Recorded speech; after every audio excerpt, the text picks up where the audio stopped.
The Chicago Bears should have a much easier time in the rematch against the Detroit Lions on Sunday because these two teams are trending in the opposite directions.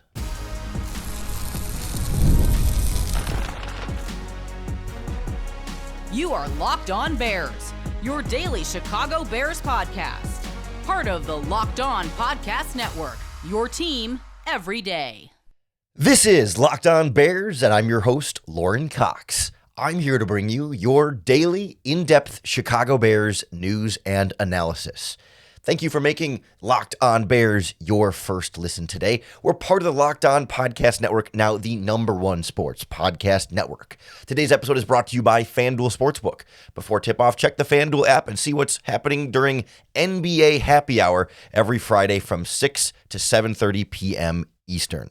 On the show today, we're going to look at just how much has changed for both of these teams, but especially Detroit, since week 2, and why that's going to make this matchup the second time around a lot easier for the Bears. It doesn't guarantee them victory, but the Bears offense is in a completely different place than it was back then. The Lions defense is missing some key figures that were important in that first matchup.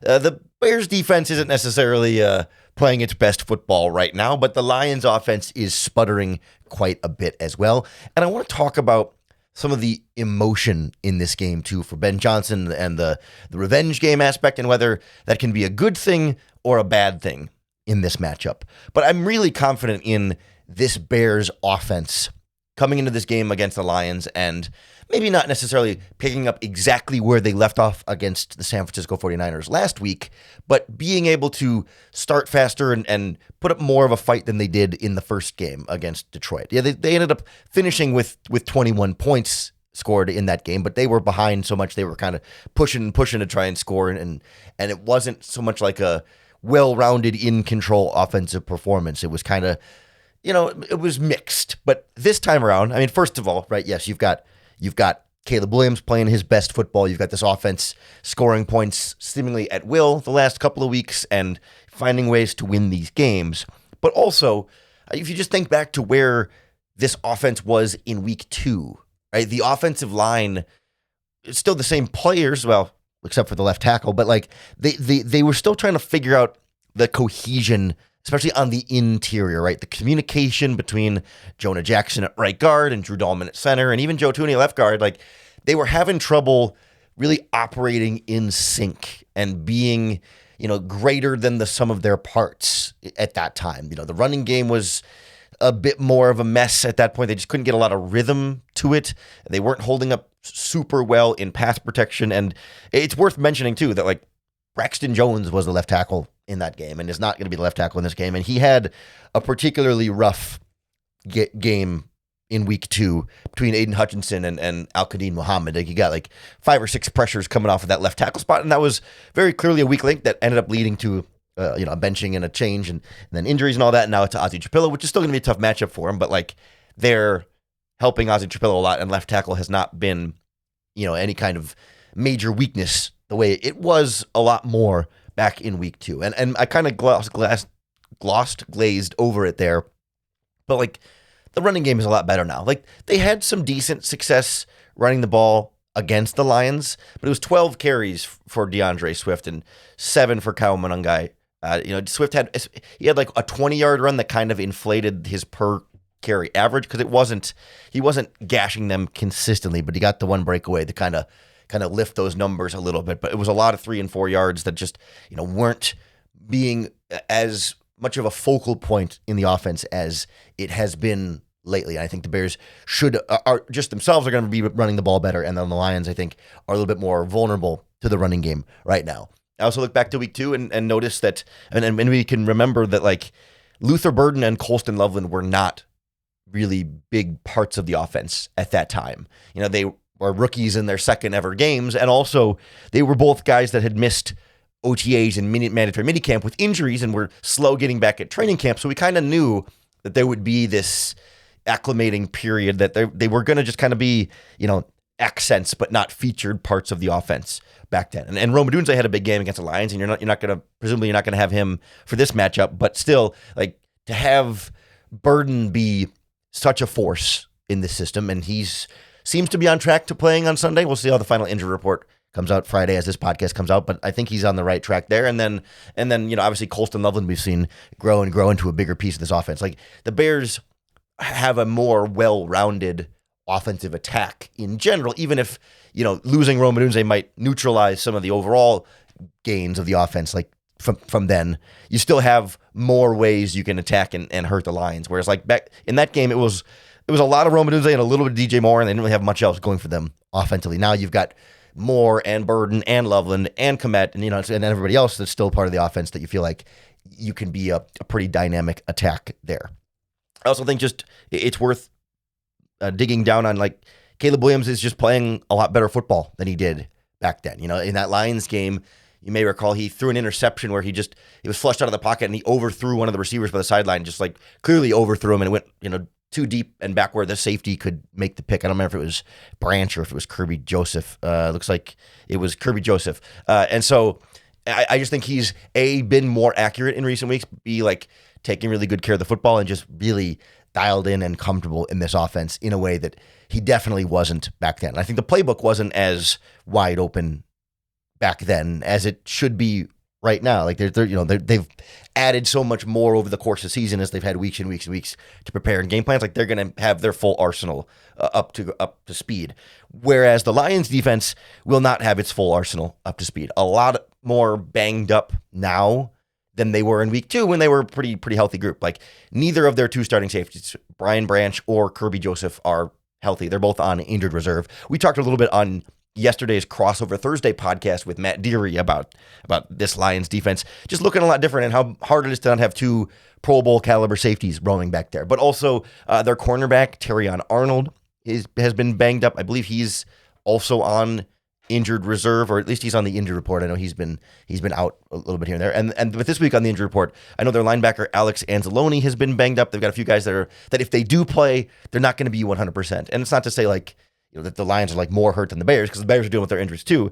It's just to say this defense is not nearly as full strength as it was back then, and that's going to help this Bears offense look that much more sharp. It'll make the matchup that much easier. I mean, that Ben Johnson's going to adjust to what he saw from the Lions defense, and the Lions defense is going to adjust to what they saw from the Bears offense. So like, it's not like, again, I'm not expecting it to be, a huge blowout, cakewalk type of game. But I think the offense should be able to get, 4+ touchdowns on the board in this game. You should be able to score at least 4+ scoring drives. Like maybe they're not all touchdowns. Maybe you get some field goals in there. But like I think they should be able to move the ball pretty well and finish with points and not have as many 3-and-outs and punts that were really kind of keeping them from building momentum the first time around against Detroit. And if they can get a little more time in possession and control the clock a little bit with the running game, and then, you need your defense to hold up its end of the bargain. But it should all align for a better day at the office, especially on that side of the ball.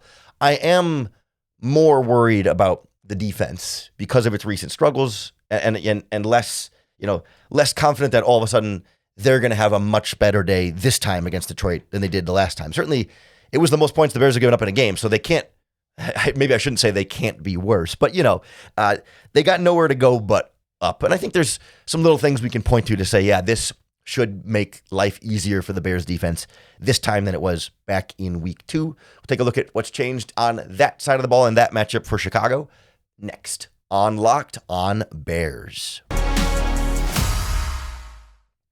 This episode of Locked On Bears is brought to you by Robinhood. Nobody knows your money goals better than you. Robinhood puts you in control of your money with tools that work as hard as you do. Locking in on every opening, beating your PR, beating it again. Channel that drive into your money. Because Robinhood puts you in control of your money, where you can trade stocks and ETFs, options, futures, and crypto all on one platform. You can now build and execute your own trades from a desktop with Robinhood's Legends Advanced tools, where you can take advantage of the new Robinhood strategies with a tailored portfolio managed by a team of experts. You expect more from yourself, so expect more from your money. Get started today at robinhood.com/yourmoney. Again, that's robinhood.com/YOURMONEY. Your money, your move. This Bears defense was embarrassed the first time around against the Detroit Lions. They at a minimum, have to not get embarrassed in this game. I don't think it's fair to expect them to completely shut down the Lions offense and be some top 10 defense all of a sudden. Like, there are very real personnel flaws on that side of the ball for Chicago that is going to make every matchup from here on out, because, we're talking playoffs, worrisome. But this is as good of a time as you could face this Detroit Lions offense in particular that puts the Bears defense in a better position. And I also think the Bears themselves defensively have a few things different than was the case back then in week 2. And in that game, Jalen Johnson tried to return from injury and played a little bit and then didn't finish the game. So he was kind of in and out of lineup and not 100% when he was out there. I'm not sure that he's 100% now. And I certainly don't think now he is back to his, Pro Bowl caliber self. But I think the version of Jalen Johnson we're seeing now is better than the version of Jalen Johnson we barely saw in week 2. So I think that's an advantage. Also, at that time, Kyler Gordon was injured, which is true now, but at the time, they did not have C.J. Gardner-Johnson. So Nick McLeod was the primary slot cornerback in that game. And as you might expect, Nick McLeod had some trouble covering Amon-Ra St. Brown. And that game was also, was Nashawn Wright's second ever game in this Bears defense. And he was not very good. He was torched by Jamison Williams, I believe, down the sideline at one point. And Amon-Ra St. Brown was making catches up and down the field against him and Tyreek Stevenson. Like, they were both particularly bad in this game. And it was like the very next week against the Cowboys when they both really started locking in a bit more. And we saw that upward trajectory. But these first couple of games, they just were not figuring things out and not playing at a high level. And the improvement from Nashawn Wright especially, but Stevenson too, since then has been drastic. So I'm expecting that, not that I've been pretty harsh on Nashawn Wright on this podcast, and I stand by that. But so not that I expect him to be like shutting down Jamison Williams or Amon-Ra St. Brown or anything, but like, it shouldn't be so easy for those two receivers to both get over 100 yards the way they did the first time these two teams played. The Bears are healthier in the secondary right now, and even the players who played, Jalen Johnson, Nashawn Wright, Tyreek Stevenson, etc., are playing better now than they did back then. Plus, you add in C.J. Gardner-Johnson as a slot upgrade compared to what they were trying to work with then, and you've got yourself a defense that you feel like is... It's weird to say is in a better place than they were then, because they just gave up, 42 points to the San Francisco 49ers, but 42 is fewer than the 52 they gave up to the Lions. So by definition, they're in a better place than they were back then. I still fear that the Lions will be able to get some things going on offense, but I really want to see how Dennis Allen approaches this game differently, because for the first few weeks of the season, start the year, like, he really wasn't that willing to blitz the opposing quarterback. And he was a little bit, I think, stubbornly sticking in a 4-man rush and saying, like, we just got to give Sweat and Odangbo and Grady Jarrett and Javon Dexter a little bit of time, right? Like a couple of games, kind of get their feet wet, and it'll all come together, right? This pass rush is coming. They've got talented players. They were kind of trying to be patient with it. And Jared Goff sat in a clean pocket and sliced and diced their defense up and down the field. I should hope that Dennis Allen will blitz a lot more this time around. I know, like, at the time, part of the thought is that Jared Goff has traditionally been pretty good against the blitz because he gets rid of the ball so quickly and he's very decisive and he just kind of knows, like, all right, blitz, I know where to go, can find his open receiver. And so there's always a danger with that. I mean, we saw with Jordan Love the first Packers game when the Bears would blitz him and he'd always find somebody open quickly behind it for a big gain. Like, blitzing is not always the greatest perfect solution that solves all your problems. But I think given how little they were able to pressure him and how devastating that was for the defense in that game, you got to blitz more. Doesn't mean you have to go crazy with it, but you got to blitz more, especially because of what just happened last week to the Detroit Lions. And that's kind of the other side of this, is the Bears are facing a Lions offense that just imploded last week, had its worst game of the season for sure. I mean, they did score 10 points. And technically, they had a game early this season where they scored fewer than 10 points. But like, in terms of like the functioning of the Lions offense, it was horrendous. Jared Goff threw 2 interceptions and fumbled the ball 3 times. Jahmyr Gibbs fumbled the ball as well. Like, they were a turnover machine. They couldn't get to 200 yards passing. They couldn't run the ball.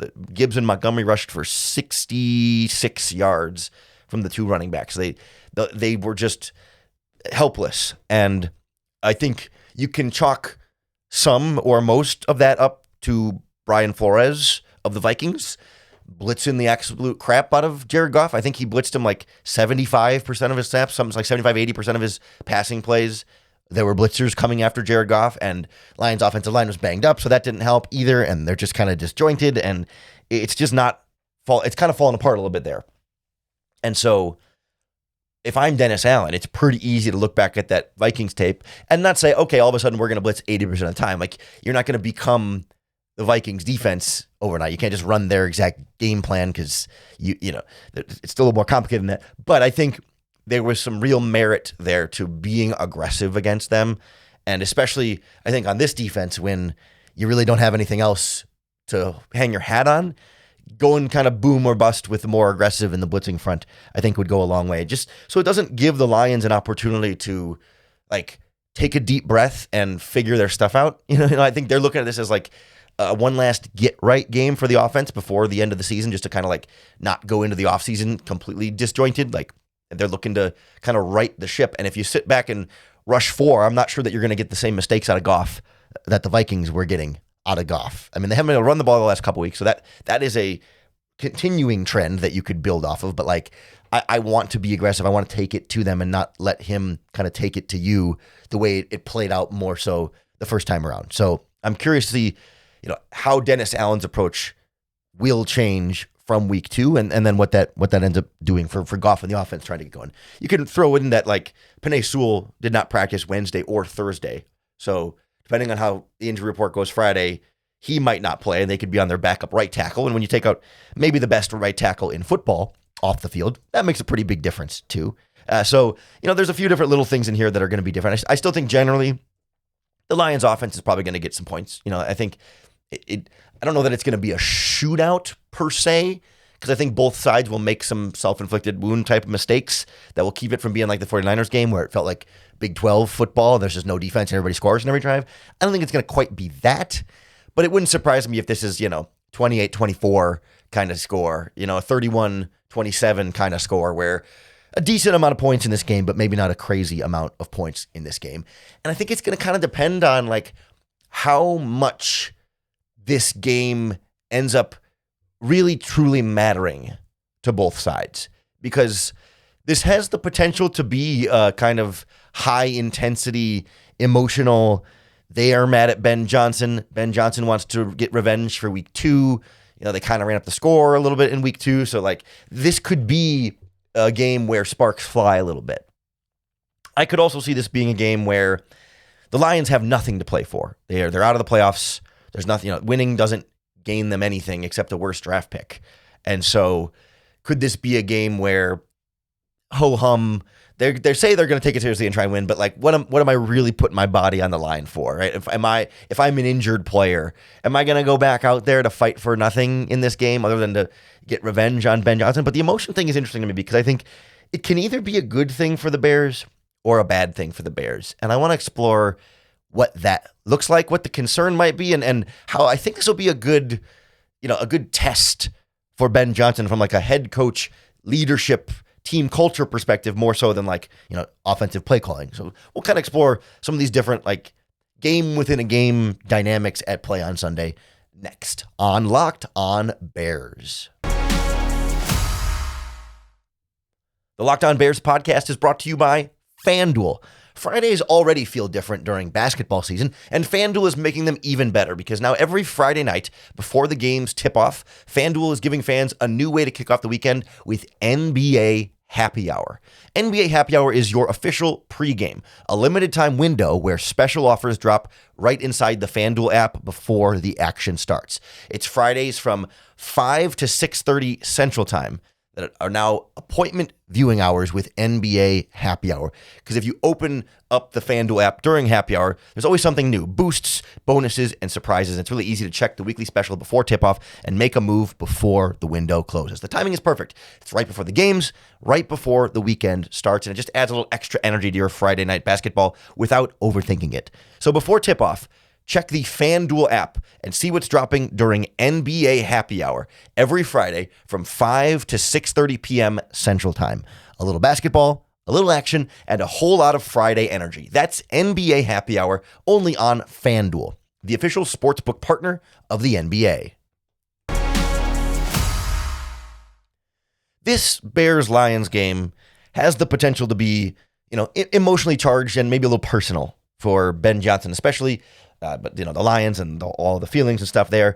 I hadn't heard the nickname until yesterday when we talked to Matt Deary from Locked On Lions, and they call him Benedict Johnson, like Benedict Arnold switching sides in Revolutionary War, And I had not heard that one before. That's clever, and I will give them credit for a clever nickname. It's not Benjamin Toilet or something stupid, like this. I'm good with that as a clever nickname for Ben Johnson. But so you could see where the Lions could be fired up and say, no, we really want to show this guy up because he's having all the success and we're not. So we got to prove him that he made a mistake by leaving. And you could see Ben Johnson being really fired up and saying, these jerks put up 52 on us in the last game. And, they scored the touchdown with 8 minutes left in the fourth quarter when they were up and they didn't take their starters out, for a while and all, et cetera, et cetera, et cetera.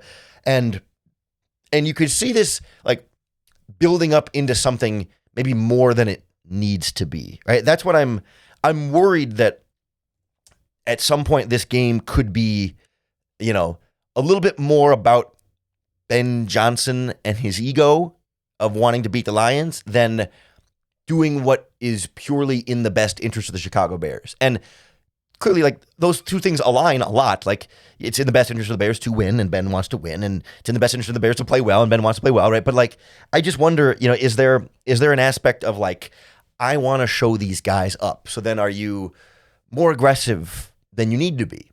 Are you say using some trick plays that, that once you use a trick play, you don't really come back to it because then every team has seen it and they kind of know that it might be coming. You don't really see teams reuse trick plays much. And so if you use a couple of trick plays against the Lions because you want to show them how smart and great you are as a play caller, then those are trick plays that you basically then can't use in the playoffs. Right? And I would rather save my best stuff for a playoff game that really matters as opposed to a Lions game that matters for the 2 seed versus the 3 seed and whether you play the Packers or whoever the 6 seed is. Like, this game does matter for the Bears, and I agree with Ben Johnson's approach of playing the starters, we're playing to win, we're not resting everybody. Like, I'm good with that. I'm good with taking the game seriously.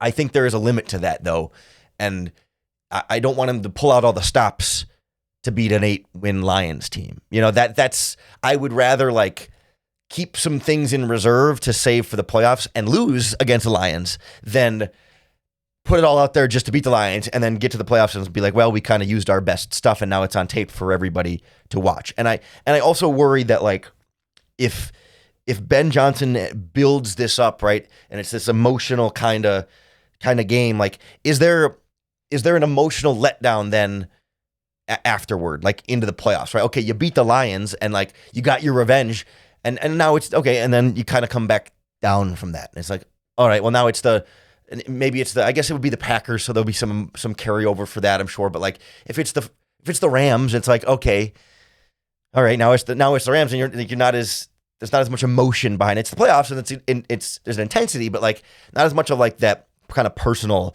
emotion. I just worry about, like, that building it up and becoming, like, making this game bigger than it needs to be and more than it needs to be, and that ultimately ending up being a little bit more about Ben Johnson getting what he wants for himself in terms of revenge and stuff versus, like, is that all truly in the best interest of the Chicago Bears? I'm curious to see how he's going to handle that with play calling and on the sideline and with the messaging in the locker room and all that kind of stuff.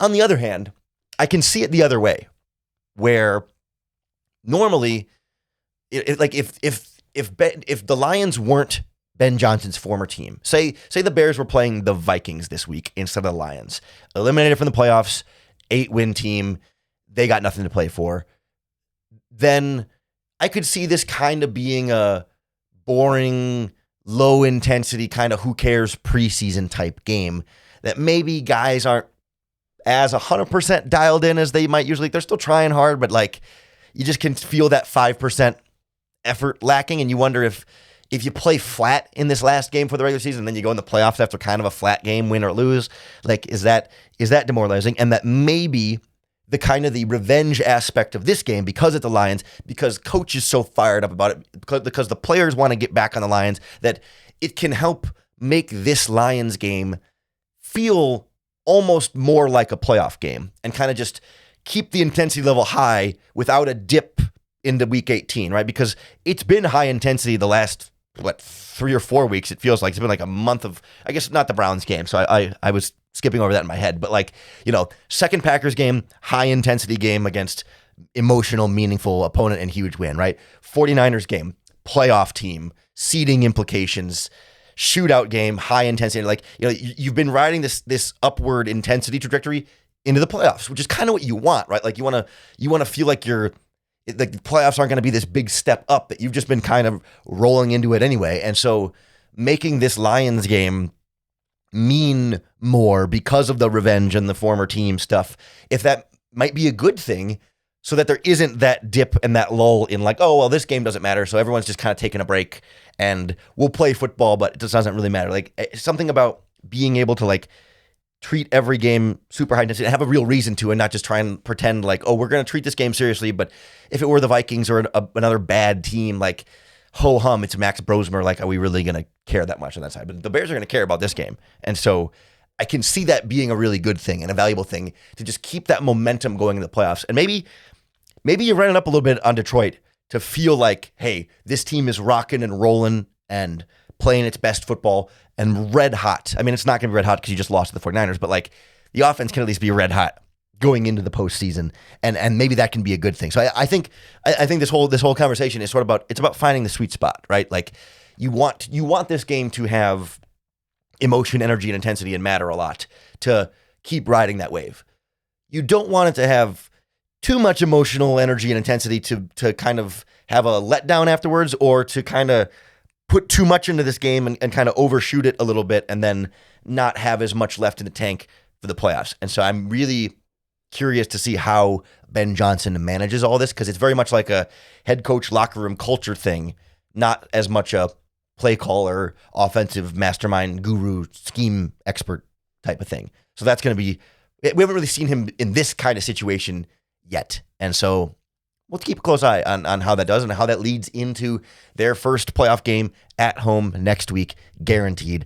Really excited. We'll find out if it's against the Packers, most likely, or the Eagles, or the Rams, or San Francisco 49ers, one of those three teams. We talked in Wednesday's podcast about the different playoff possibilities and why Green Bay is the team you want to face in the first round of the playoffs. If you haven't heard that conversation, make sure you go back, take a listen to Wednesday's podcast, and hit the subscribe button on YouTube or wherever you listen to the podcast, because that's going to be the best way to keep up with all of our daily, in-depth Chicago Bears news and analysis.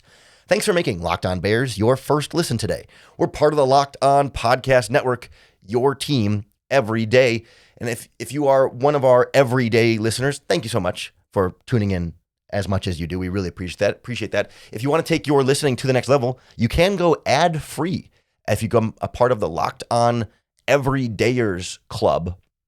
It's $5 a month or $50 a year to get access to an ad-free audio feed of Locked On Bears that's compatible with Apple Podcasts, Spotify, and every other podcasting app. Plus, you also get invited to a members-only Locked On Everydayer Club Discord server with a Locked On Bears group chat. If you want to try it out, you can go to lockedonbears.supercast.com to sign up and join that Everydayers Club. Otherwise, you can keep tuning in the same way you are right now. We're not going anywhere. We're not going behind a paywall. This is just an extra added on top of it if you want to take your listening to the next level. But we're still going to be back for you on Monday to break down whatever happens in Bears-Lions on Sunday, and we'll get you ready for the playoffs right after that. And I hope that each time you tune in along the way, it becomes just that much easier for you to bear down.